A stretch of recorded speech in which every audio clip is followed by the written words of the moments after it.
أعوذ بالله من الشيطان الرجيم بسم الله الرحمن الرحيم اللهم عجل لوليك الفرج.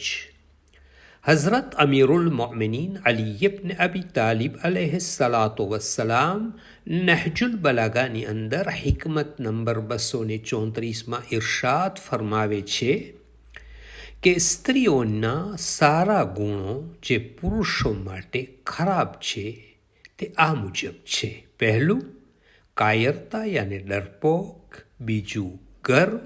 અને ત્રીજું, કંજૂસી. જો સ્ત્રી ડરપોક હશે તો દરેક આવવાવાળા ખતરાથી ડરીને રહેશે. જો સ્ત્રી ઘમંડી હશે તો તેની ઉપર કોઈ કાબૂ નહીં મેળવી શકે.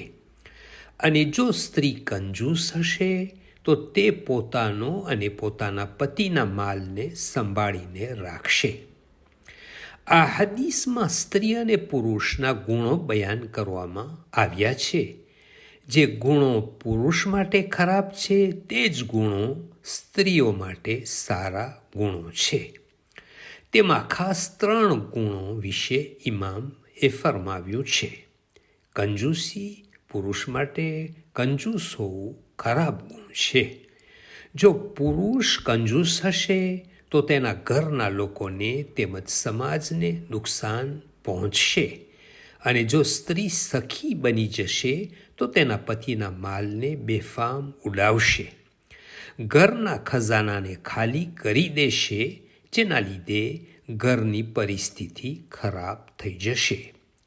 જો કંજૂસ હશે તો બજારમાં જઈ જેમ તેમ પૈસા ખર્ચ નહીં કરે, પોતાના પતિના પૈસાને બચાવશે અને ભેગા કરશે.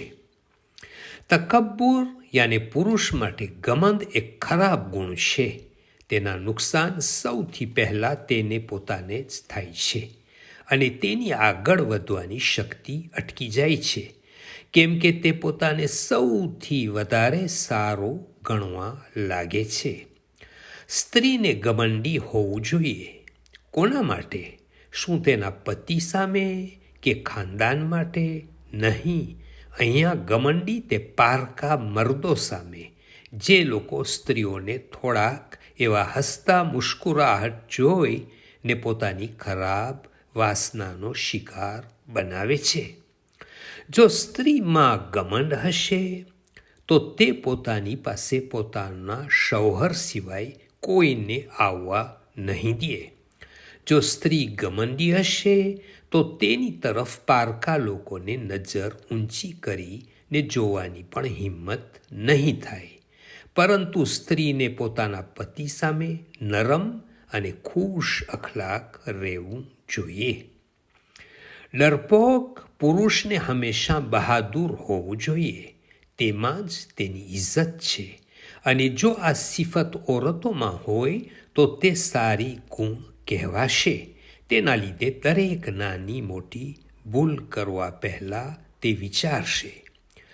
ઔરત માટે ડરપોક હોવું સારું છે, કેમ કે જો તે ડરશે તો પાકીઝા રહેશે અને ખતરાથી બચશે અને કોઈ એવી જગ્યા ઉપર નહીં જાય જ્યાં જવાથી બદનામીનો ડર લાગતો હોય, અને કોઈ એવું કામ પણ નહીં કરે જેનાથી તેનું અને તેના ખાનદાનનું નામ બદનામ થઈ જાય. આ હદીસ સ્ત્રીઓની હિફાજત માટે છે, જેથી સમાજ પાક રહે અને સ્ત્રીઓ ખરાબ મર્દોથી પોતાને બચાવી શકે. ક્યારેક સ્ત્રીને બહાદુર પણ બનવું જોઈએ, જેવી રીતે તારીખે ઇસ્લામમાં છે કે જ્યારે હઝરત રસૂલે ખુદા સલ્લલ્લાહુ અલૈહિ વસલ્લમ જંગે ઓહદમાં ઝખમી થયા ત્યારે જનાબે ફાતિમા સલામુલ્લાહ અલૈહા જંગે ઓહદના મેદાનમાં જઈ ને આપના પિતાના માથા ઉપર જે લોહી વહી રહ્યું હતું તેની ઉપર મરહમ પટ્ટી કરી. એ જ રીતે શાદીના કિંમતી કપડાં ગરીબને આપી મદદ કરી હતી, કેમ કે તે પોતાના હતા અને જનાબે ઝૈનબ સલામુલ્લાહ અલૈહા કૂફા અને શામમાં જ્યારે જરૂરત પડી ત્યારે ખુતબાઓ આપી લોકોને સાચી હકીકતથી વાકેફ કરી ઇન્કલાબ લાવ્યા હતા. આ અમુક ઉદાહરણથી સમજાય છે કે જો જમાનાના નબી અને ઇમામ માટે જરૂરત પડે અથવા દીન માટે બહાર નીકળવું પડે તો ઇસ્લામી તાલીમ મુજબ જરૂર નીકળી શકે છે. અને અમુક ગુણ એવા છે જે પુરુષ અને સ્ત્રી બંનેમાં હોવા જોઈએ, જેમ કે પરહેઝગારી, ઇબાદત, અલ્લાહ, રસૂલ અને ઇમામોની પયરવી, અમ્ર બિલ મારૂફ નહી અનિલ મુનકર કરવું, તેમજ ઇલ્મ હાંસિલ કરવું વગેરે. અલ્લાહુમ્મા સલ્લી અલા મુહમ્મદ વ આલે મુહમ્મદ વ અજ્જિલ ફરજહુમ. From Fountain of Ahlul Bayt alayhimus salam.